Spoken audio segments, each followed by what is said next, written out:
மேல நீ ஒரு வார்த்தை பேசினா நான் உள்ள வந்து உன்னை என்ன பண்ணுவேன்னு எனக்கே தெரியாது. ஒழுங்கா சத்தம் போடுறத நிறுத்து. அது யாரோ திருடங்க நுழைஞ்சிட்டாங்க போல. காவலர்களே சீக்கிரம் எல்லாரும் வாங்க, திருடனை பிடிங்க. இப்போ உனக்கு திருப்தியா? நீ மட்டும் என் கையில மாட்டின அவ்வளவுதான். உன்னோட இந்த செயலை எப்படி பாராட்டுறதுன்னே தெரியல. ரொம்ப நன்றி கர்னல். யோசனையும் நீயும். நீங்க இங்க இருந்து தப்பிக்க முடியாது. இன்னும் யாரோ ஒருத்தன் இங்க ஒளிஞ்சுகிட்டு இருக்கான்னு நினைக்கிறேன். யாருன்னு தான் தெரியல. சரியா சொன்னீங்க. ஒரு வியாபாரி தான் அவன். ஆனா அவன் ஒரு நெல்மணி சைஸ்ல தான் இருப்பான். அவன் போட்டிருக்கிற ரெட் கேப்பை வச்சுதான் நீங்க அவனை கண்டுபிடிக்க முடியும்.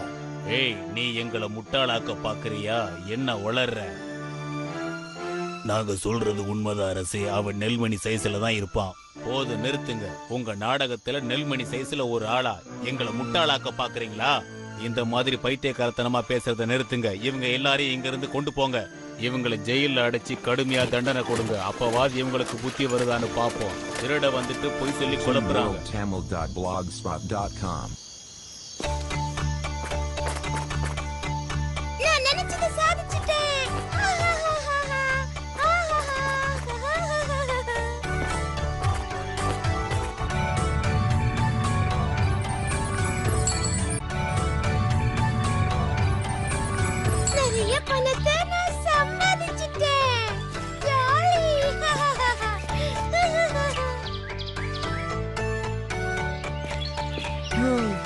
நம்ம பையன் கர்னல் திரும்பி வரவே மாட்டான்னு நினைக்கிறப்ப என் இதையும் ரெண்டா உடையிற மாதிரி இருக்கு. எனக்கும் தான். அத பத்தி நினைக்கும் போது என்னால சுத்தமா முடியல. நான் வந்துட்டேன். கர்னல், நீ வந்துட்டியா? நீ வந்துட்டியா?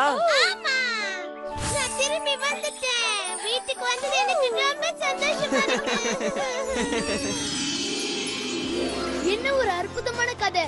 யாரையும் சுலபமா எடை போடக்கூடாதுன்னு புரிஞ்சுது. ஆமா ட்விங்கி, உனக்கு இப்போ ஒரு குதிரை தேவைப்படும் நினைக்கிறேன். ஆனா நம்ம ட்விங்கி சைஸுக்கு குதிரை கிடைக்கிறது ரொம்ப கஷ்டமாச்சே. வேணா நம்ம பூனைய வேணா குதிரையா நினைச்சு ஓட்ட சொல்லு.